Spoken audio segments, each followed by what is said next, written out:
G'day, guys, and welcome back to the JFBS SuperCoach channel. And today, what we're going to go through is the Gold Coast Suns team review going into the AFL 2026 season for AFL SuperCoach. If you haven't checked out the previous 6 videos that I've already posted, go check them out.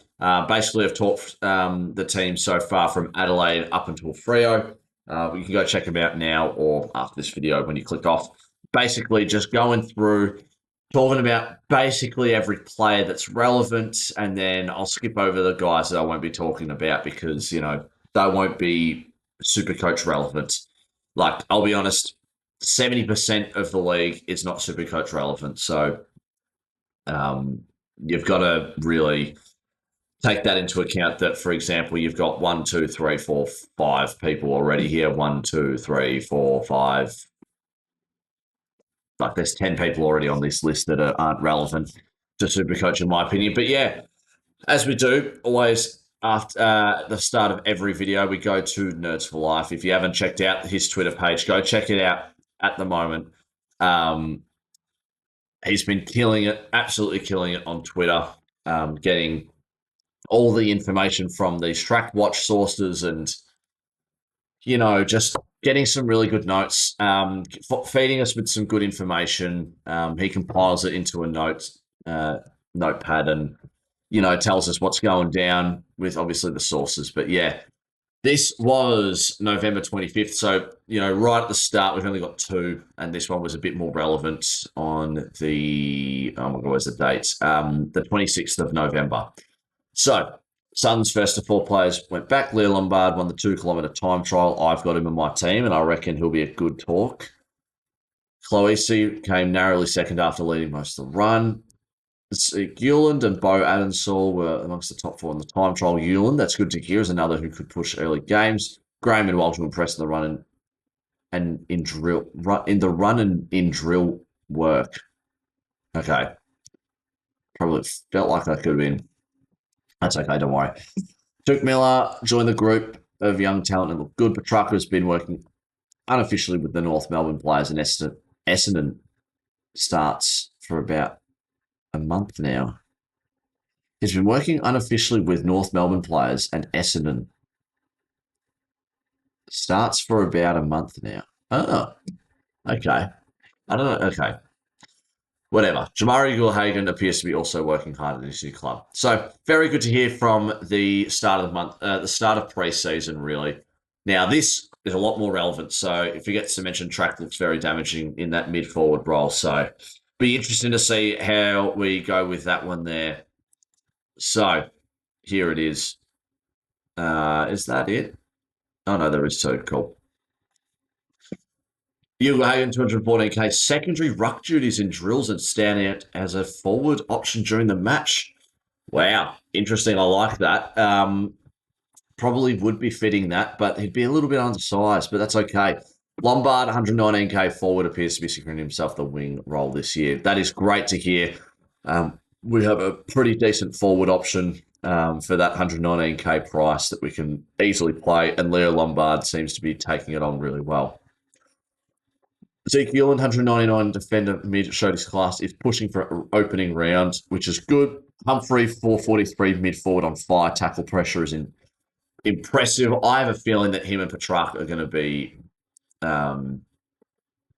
switching, I reckon. Petrarca, speaking of him, played on Matt Rao in the midfields. Dan Rioli, defender, and Will Power, defender, great run, carry and link work. Avery Thompson, 113k defender, looked great in the air.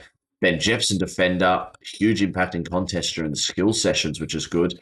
Ooh, and Jake Rogers, 170k forward, had a minor leg injury. So shout out to those guys putting in the notes for us to give us a bit of a review. So let's have a chat about the defenders at Gold Coast. There really isn't that much. There isn't really that much talking points, I'll be honest, with the defenders. Like Noble, I guess he could be a point of difference. I can't really see him averaging like over 105, which is kind of what you want to aim for in the defense. So just putting that into perspective, you're probably not going to be going for him. Maybe a bit of a pod play. we can have a look at Gold Coast's schedule as well. The thing that it's annoying with Gold Coast is they have 2 bye rounds by round 12 before a lot of teams have their first. So you just got to put that into perspective when you're putting those players there. But look, you've got West Coast, Richmond, Melbourne as your first 3, and then you've got Sydney. James Jordan might be a bit of a play there. Then you've got Essendon. So your first 5 games, not including round 0. If we don't know who they play, so the relevant games for SuperCoach, the first 4 of the first 5 games going to be really, really important. So that'll be good. And then he does play Hawthorn, GWS, then St Kilda, Port, and North. So look, his first 11 games, he's got 1, 2, 3 hard matchups. So not bad. Up until they get on the bye round where they play some really tough teams with Brisbane, Geelong, Hawthorn, Freo, Collingwood, Adelaide, and Dogs. That is a really hard run.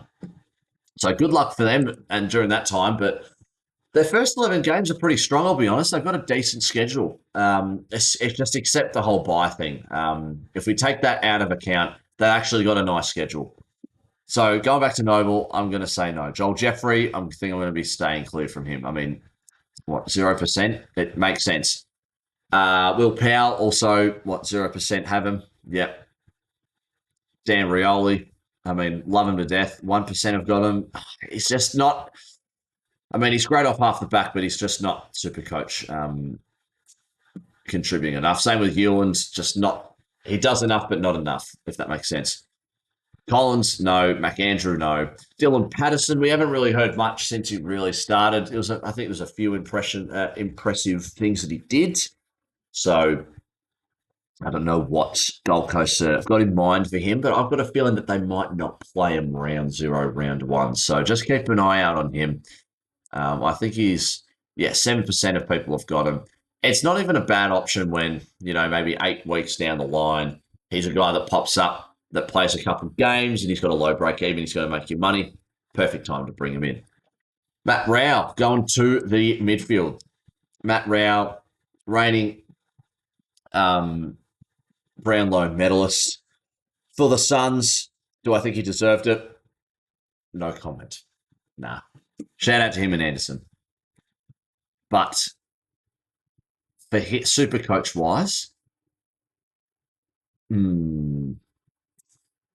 SuperCoach wise, it's going to be. It's hard because I think Gold Coast have the worst schedule. Just overall, because your first 11 games are great, but you're 2 bye rounds in round 2 and 12, which is really annoying. So you kind of want to get them after, but they have a really tough run in the middle. So it's a bit hard. I do have Anderson in my team.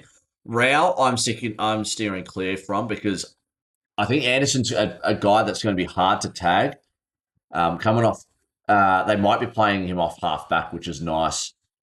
Matt Rao's a bit easier to tag, in my opinion. Even though he is a brute and he gets out and runs, I think they'll be trying to tag Matt Rao a little bit more than Anderson.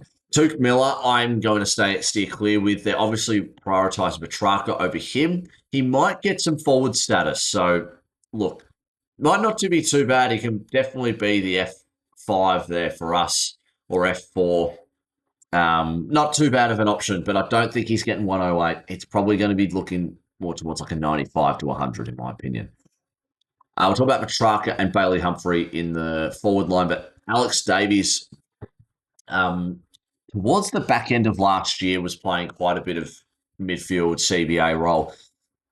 With Petrarca coming in, it's going to be hard to how he fits in there, but I think he's going to be one of Dimmer's favourites, I feel. Like coaches have their favourites, and I have a weird feeling it's Alex Davies. So probably he's too expensive and he's to go for, and there's a reason why 0% are going with not going with Davies closely and Weller. Going to talk about them, just don't pick them. Same with Holman, like 1% going with Holman, just don't. We read that Ben Jepson is playing a bit of back. He played a bit of wing, so it's kind of weird where they're going to be playing him. I just don't know at the moment what they're going to do with him, so I want to steer clear from him. And Zeke Hewland, their first pick, was he the 2nd or 3rd overall pick? Might be second. I think he was second for Gold Coast. Obviously, 61% of people are going with him, including myself. I think he's going to be really good. I think he's going to play round one or round zero, sorry, for Gold Coast. So it'll be interesting to see how the preseason goes and how he goes and where they play him, because I think he might be a bit of a utility. They might play him wing. They might play him in defence. I'm not too sure. It'll be very important for preseason. Rucks. There's a reason why 1% of the community are going with Witts, Moyle or Noble. Don't go with Moyle because Witts, I mean, he played 3 games, an average of 56. Are they going to play a double ruck? I don't think so, because they've got so many tools. They've got Ethan Reid. They've got bloody Ugle-Hagan potentially playing secondary ruck as well. They've got so many tools that they can do, so I think they can afford not playing Ned Moyle. But Jared Witts, 105 average, doesn't jump. He does go back, so he doesn't keep up with the ball that well. So he's going to be a hard pass for me. Ned Moyle, that's the only reason you bring him in when Witts is injured, and he's only going to be injured for, 2 or 3 weeks, like last year. Excuse me, I'm yawning. Oh. All right, Petrarca and Bailey Humphrey. Petrarca in 40% of sides. He's not in my side at this current moment. I really want him in my side because it sounds like Dimmer is prioritising Petrarca in that midfield. And same with Bailey Humphrey. He's getting a run into that midfield group as well, being that kind of Dustin Martin role that he liked when he was at the Mighty Tigers. But with Petrarca, he's obviously prioritising him over Took Miller. I just don't know what Gold Coast are doing, I'll be honest. They've just got so much going on in that middle. I know you're supposed to have around 6 players that run through your middle, maybe 7. So, look, just be wary how Petrarca goes.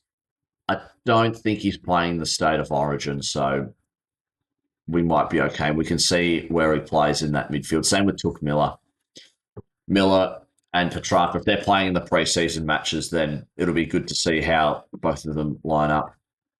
And Bailey Humphrey as well, 2% are gone with him. So it's an interesting pod play for sure. I just don't see him averaging more than an 85, I'll be honest. He'll be staying around this price and he won't be any decent in this forward mix that you would have. Ben Long, you're going to go with no. Ben King, you're going to go no. Will Graham, nah. Farah, I remember him now. No. Ethan Reid, going to be no. Jed Walter, going to be no. Ugle-Hagan, 23% have gone with him. It's very interesting at 214K. I reckon he definitely will make money. Just depends if he's going to be fit round 1, which it does sound like he will be. Sorry, round 0, round 1, whatever bloody game that he's playing, or whatever round they're playing. 23%, it's completely understandable, but it's hard for me to fit Ugle-Hagan on this team, so it's a bit interesting there. And then you've got Leo Lombard.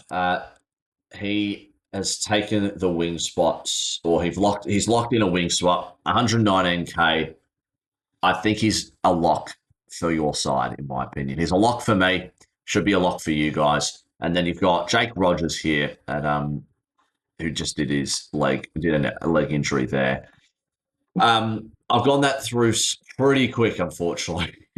There is a lot of options at Gold Coast. Like, you got Raul Anderson, in my opinion. Jepson as just a very, very, very dark horse. I don't know if that even makes sense. Zeke Uland, you've got the option to Petrarca as well. Humphrey now is an option. You've got Lombard and Ugle-Hagan. It's quite a few options you got there. So let's talk about the guys that we didn't really talk about.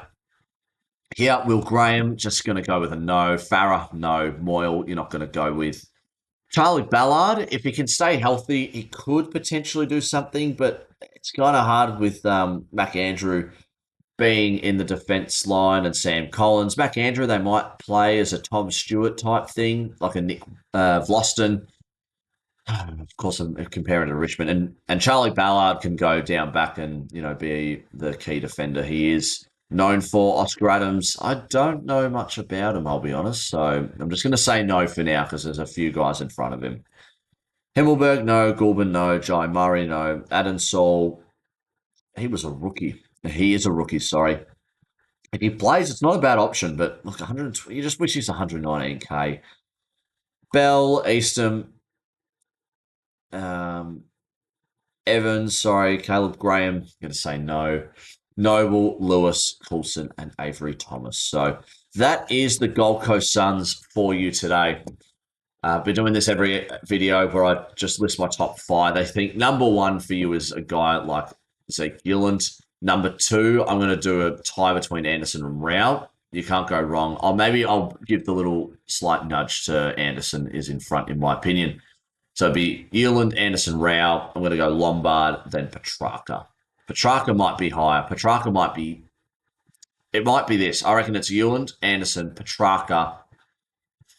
Oh, Lombard or Rao. We'll just go Rao then Lombard. Even though I know that Lombard's a pure lock as well as Euland, and they're listed 1 and 5, which doesn't make sense, but it makes sense to me, which is all that matters. But yeah, we'll just do it again. Euland 1, Anderson 2, Petrarca 3, and then equal fourth for Lombard and Rao.